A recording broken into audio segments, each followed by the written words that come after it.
कभी glamorous look, कभी casual look, कभी ट्रेडिशनल ड्रेस, कभी वेस्टर्न लुक,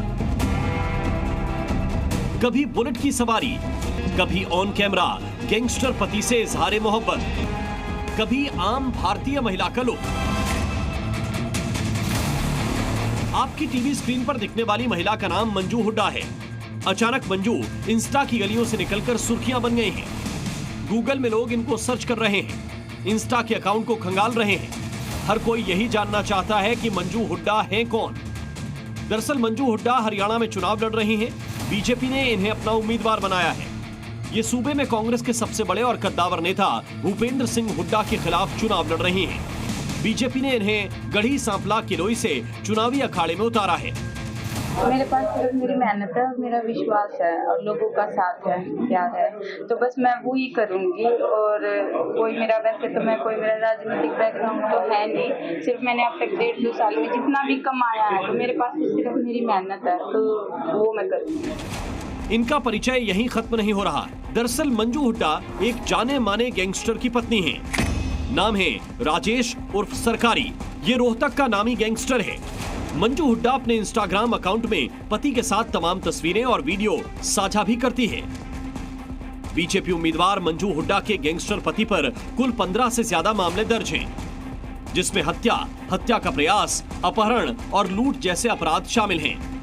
उस पर हरियाणा के अलावा यूपी, राजस्थान में भी आपराधिक मामले दर्ज हैं। कथनी और करनी में बहुत फर्क होता है, तो जरूरी तो नहीं होता कि भाई एक बात जो कभी बचपने में कोई बात हो चुकी है तो वो हमेशा हमारे साथ चलती रहेगी।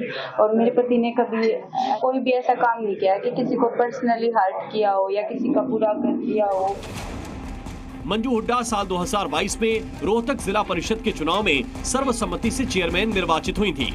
दावा किया जाता है कि गैंगस्टर पति के राजनीतिक प्रभाव की वजह से ये चुनाव जीती और बाद में बीजेपी में शामिल हो गई। अब बीजेपी ने मंजू को भूपेंद्र सिंह हुड्डा के खिलाफ उतारकर सीट को दिलचस्प बना दिया है। मंजू हुड्डा ने टिकट मिलने के बाद पहली प्रतिक्रिया में कहा कि भूपेंद्र हुड्डा तो पिता तुल्य है, जीत का आशीर्वाद लेने जाऊंगी। कॉन्फिडेंस फुल है क्योंकि देखो वो हमारे पूर्व सीएम हैं और मेरे तो पिता तुल्य हैं। मैं उनका बहुत सम्मान करती हूँ और बस हम ठीक है भाई, लोकतंत्र है, वो उस पार्टी से प्रभावित है, मैं भाजपा पार्टी से प्रभावित हूँ। अब सवाल उठता है कि बीजेपी ने सूबे में कांग्रेस के सबसे बड़े नेता के खिलाफ मंजू हुड्डा को ही क्यों उतारा? इसके पीछे की रणनीति क्या है? किलोई की जो हल्का है उसमें जाहिर सी बात है कि भूपेंद्र सिंह हुड्डा जो इस चुनाव में मुख्यमंत्री पद के दावेदार भी हैं, वो उनका गढ़ माना जाता है और जहाँ का मुख्यमंत्री होता है वो कॉन्स्टिट्यूएंसी हमेशा उसका साथ देती ही है। तो वो भी 10 साल मुख्यमंत्री रहे, तो वहाँ पर उनके मुकाबले में प्रत्याशी लाना अपने आप में एक टेढ़ी खीर होती है, क्योंकि जो प्रत्याशी आता है उसको पता होता है कि जीतने की उम्मीद बहुत कम है। एक मनोवैज्ञानिक प्रभाव भी डालेगा ये डिसीजन बीजेपी का, क्योंकि भूपेंद्र सिंह हुड्डा का ध्यान कलोई विधानसभा में ज़्यादा रहेगा, क्योंकि उन्हें ये डर लगने लगेगा कि शायद अप्रत्याशित रूप से कोई नतीजों में कोई असर ना हो। मंजू हुड्डा जाट समुदाय से आती हैं। गढ़ी सांपला किलोई सीट पर जाट वोट प्रभाव रखता है। इस सीट से भूपेंद्र सिंह हुड्डा लगातार जीतते रहे हैं। उनका प्रभाव आज भी कायम है। कांग्रेस मानकर चल रही है कि जीत उनकी ही होगी।